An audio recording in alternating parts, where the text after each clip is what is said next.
Let me be very clear if it comes to Dragon Age the Veilguard. It doesn't matter where you stand from if it comes to the politics statements that is severely being discussed about and what Dragon Age the Veilguard. Because everything you have heard so far is simply false. It doesn't matter where you stand from if it comes to extreme left or extreme right in your policy and the way you're thinking. And it doesn't matter if you want to play the game because of its woke agenda or politics or everything in between it, or you don't want to play it just because of that. The developers and the director themselves, as the owner of the IP, have the full right to implement the changes that they want to do on the IP that they own from themselves and the direction they want to take. You may not like it, doesn't matter, but we are here to discuss actually where the game truly stands for. And in my case, in my opinion, I am not your father, so I literally don't give a shit where you stand and the aspect itself. So we are going to discuss and going to talk about Dragon Age the Veilguard, the game itself, the performance issue itself, and how the overall aestheticness and the look truly is. Is it an action adventure game? Is it an RPG game? Is it a bad game? Is it a good game? What is it truly? What is the Dragon Age exactly? How it's supposed to be? So we're going to review the game itself. So Dragon Age the Veilguard as a game is definitely not a game of the year. It's not even remotely need to be considered as a contender in an aspect itself. Nor is a bad game, nor is a good game neither. As it stands right now, Dragon Age is an okay fantasy game, a mediocre Dragon Age game, but definitely, absolutely a very bad RPG game. Let me explain. Dragon Age the Veilguard is the latest disaster of modern gaming. For the last decade or so, BioWare has been in seriously decline as a AAA studio. And that is something is extremely sad, because as you know, at one point BioWare was heralded as one of the best in the business if it comes to video game storytelling. BioWare's name used to mean something, with masterpieces of games like Mass Effect 1 through 3, Dragon Age Origin, but fortunately, after the Dragon Age Inquisition, Anthem and Andromeda, BioWare has been in seriously decline. With flop after flop, the good name that was once BioWare used to stand for in a business is good as gone.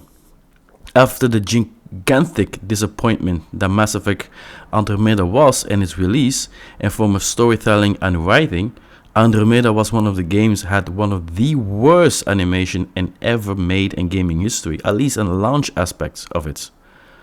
To make it a matter worse, Anthem, a looter shooter that was promoted as the Destiny killer, turned out to be a massive flop, and it was very clearly BioWare as an RPG studio had no business in trying to make a looter shooter game to begin with. Even if the concept of Anthem was truly something I was heralded and I was praising and I absolutely love, I was on my core rooting that this game could have a certain form of revival. But it was very clear, due a lack of direction, the game never truly launched properly to begin with. Fast forward today in 2024 with Dragon Age the Veilguard. BioWare has released a new AAA made game with a modern audience for a modern viewpoints. That took a very interesting and baffling direction if it comes to art style and of course toning of the game itself. With an unique art style completely swept away from the badass direction that we know from the original game into something very weird Disney Pixar animated fantasy game. Yes, I know art is a subjective thing, but it's obviously noticeable that the tone that they took away from the badass dark fantasy setting to more a light-hearted, family-friendly friendship scenery art style, with a heavy focus on squishing political correctness, transgender pronouns, and a copycat God of War hack and slash style of gameplay. And to make, unlike the most game in the West, is only truly praised by the mainstream media itself. What truly kills the Dragon Age the Veilguard is not only its identity problem that the game clearly has, because at one point you start wondering yourself, are you playing in a fantasy game for escapism or you are a friendship simulator about the real world? The writing of this game is so bad and cringe at certain points that it truly baffles me that BioWare shift his tone so drastically from his previous game and his past from something like this. Understand, you look like a woman.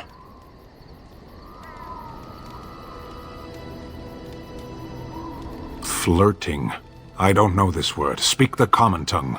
You are a Grey Warden, so it follows that you can't be a woman.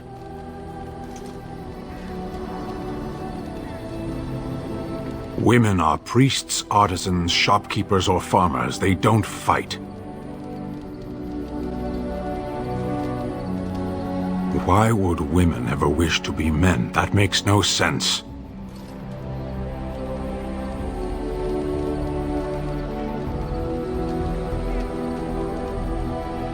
Do they also wish to live on the moon? That's as attainable.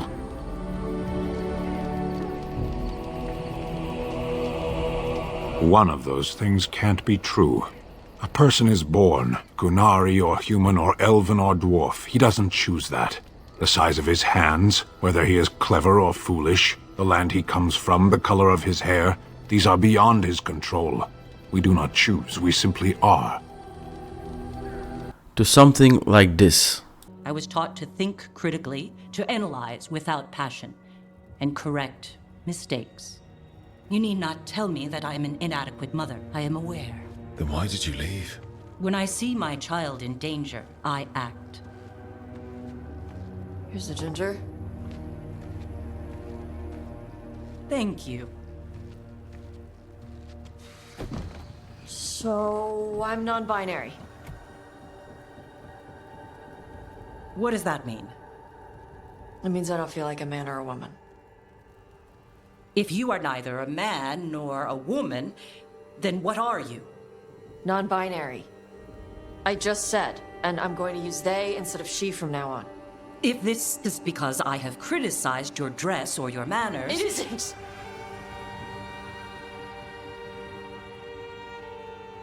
Under the Cune, the term for one whose gender does not match the one given to them at birth was a Cunithlock. Perhaps you are like that. Why do you have to keep picking at it? Why can't you just be happy for me? Evatosh, Chakra Toebra. So I'm supposed to struggle with who I am? Even if I don't feel like I fit, even if I feel wrong? No, you misunderstood. Then say it better! Why am I never enough for you? The biggest problem with Dragon Age the Veilguard is his identity problem. Dragon Age the Veilguard strives himself to be an action-adventure game RPG, and this is where the problem truly begins. Dragon Age the Veilguard tried to do a lot in the form of the action-adventure aspect of the name calling and the RPG aspect, but doing so and trying to combine those two playstyles, it comes himself somewhere in the middle that you truly don't know what Dragon Age the Veilguard is supposed to be. Is it an action-adventure game or is it an RPG game? Because an RPG is definitely isn't.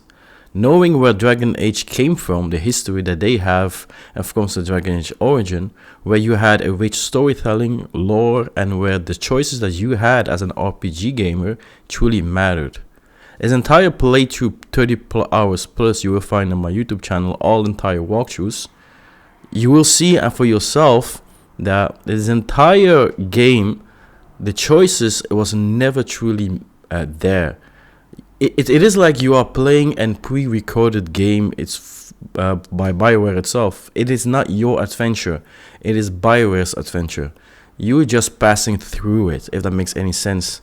And any way, shape, or form, I really tried at a certain point to be a real dick in this game. But this game never truly allowed me to be an asshole. Even though I never truly play as an asshole in a game, sometimes I like to play like the anti-hero type of a gamer. But the choices that was never there. Every choice that you have is simply you acknowledging people's existence around you. Try to be like the HR manager into a fantasy world itself. And every interaction that you have, it leads towards you sugarcoating scenarios and trying to safeguard and protect people's feelings. You never truly had choices that really impacted the game itself from the beginning until to the end itself. Where in the end the game shifts himself completely differently. But in the entire playthrough of the entire game itself, you don't have the scale, the feeling of scale, the feelings of grandiose, the feeling that if you are playing an RPG game, I'm going to need to save this area right now because I want to make sure I made the right choices moving forward. I never had this. I was making choices and I was simply, I don't give a shit. By the end of the game itself, then the game shifts himself in a completely different tone. It feels like then in the end of the game, you had a different type of writers coming in and swooping in, try to safeguard the essence of what Dragon Age truly is about. It feels like in the beginning, the mid, and the end is completely written by different people, especially the end aspect, where your choices truly matters and your choices starting to weigh as something. But doing it so in the end, the choices that I'm starting to make, it's really starting to affect me because, yeah, I'm not a dick in generally in real life neither. And I was thinking, it's like, why didn't you guys put these choices now into the entire game itself? Up the scale, let gamers themselves regret the choices that they have made during the entire playthrough. Why upheld this only in the end itself? It's super, super weird. Yes, you do have different endings. To be precise, you have 3 different endings: a good ending, a medium ending, and of course the bad ending. These endings are truly based on your relationships that you had with your companions, and the choices you have done will lead you towards 3 different endings and to the slot finale of the Dragon Age: The Veilguards. Speaking about your companions is truly one of the most obnoxious thing into the game itself. Every interaction that you do with your companions, it feels like you are in an HR meeting and you have to walk on eggshells. It feels like you are lectured every single time that you are interacting with them and discussing about their feelings. Every companions you have some sort of social behavior, composure, feeling problems, whatever you may call it in English. They all have issues and you are dealing with them every single bloody fucking time, and it's so obnoxious and it's so weird. Because of that, you're not really invested in any of these characters. You literally do not care what happens to them in the end game itself, because they are simply so obnoxious if it comes to how they are being written moving forward into the game itself. It's such a sad thing because the game by itself is truly beautiful. I personally love the world design, the art design of the game itself. Even though it looks bland, it looks like I said, like a fantasy Disney Pixar animated game. But I personally love the design. I love the cities that I was roaming in, the leveling design, just in generally the color spacing, every single thing I absolutely adored. And putting into perspective that when this game came out, I had no personal problems when it comes to performance or even lag issues or even frame rate drops into the game. The Dragon Age: The Veilguard came out in an immaculate state if it comes to performance wise, and combining that to a game that looked so beautiful, so astonishing, with a character creation that is quite deep and quite fast. And yes, you cannot really enhance your body shape like you want. For example, you cannot create a character of a lady's character with big breasts or big butts. The limit that into a certain form of artistic choice towards a normal bland looking character. But on overall, the character designs is astonishing, very in detailed, is very nicely done. You can create your own rook however you see fit, between the 4 classes that you have: the dwarf, the elf, the Qunari, and of course the human character. You can truly make them how you want them in the RPG aspect. You can create a non-binary character, you can create a transgender character, however you see fit. So everybody in that aspect is included, and the choices that you have if it comes to playing as a transgender person is only limited on one specific choice in the beginning of the game. Now you can choose yes or no if you want to be called a transgender or non-binary into the game itself, and the game will uphold that narrative for you moving forward. That form of a player experience and world playing aspect, I can only applaud in certain aspect, because every single player world plays differently. That's the goal of being a world playing gamer. Now you world play into the game however you see fit. You want to play as a jerk, you should be able to play as a jerk. You play as a good guy, and you want to play as an ogre, whatever, you play however you see fit. And that concept that we are thinking, I can only applaud. But it's unfortunately they did not implemented the world playing aspect in the form of the choices that the game was supposed to be narrated towards to. And like I said, the game is truly based on the story of BioWare, what they want to tell you, not the choices that you want to make or the story that you want to tell.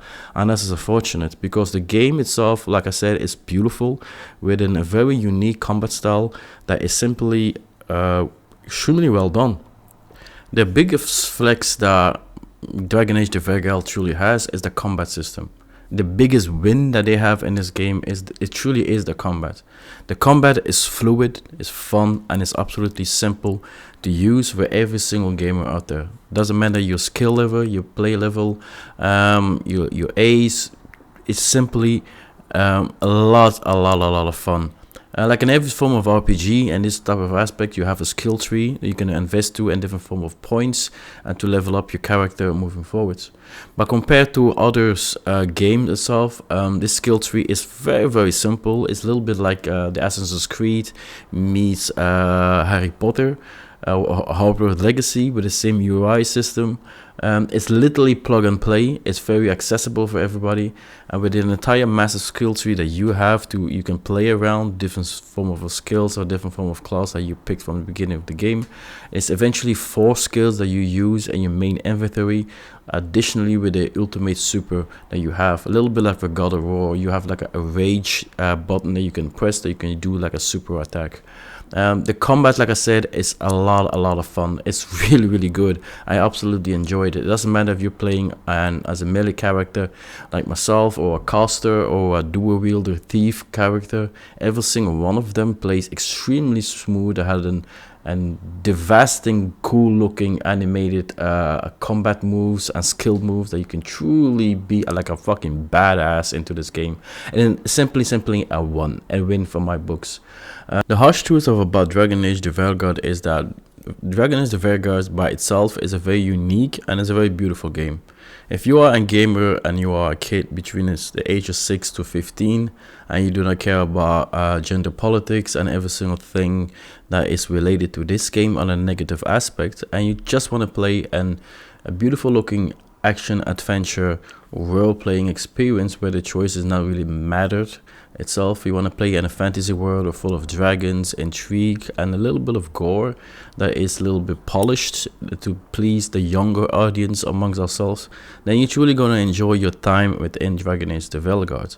But if you are an OG and then you are from the old veteran guard itself and you wanted to play into a game that it has the same tone, the same dark fantasy, the same harsh decision that will make you think, that will make you question your decision that you have made, and you are an adult and you want to challenge your mind, your heart, and your feelings into a game itself, then your time within Dragon Age the Veilguard is going to be an unpleasant one, because this game tethers himself to a modern audience, trying to recreate a new audience, and while lashing out and try to do a soft reboot of the franchise itself, aimed for a new audience, a modern type of audience itself.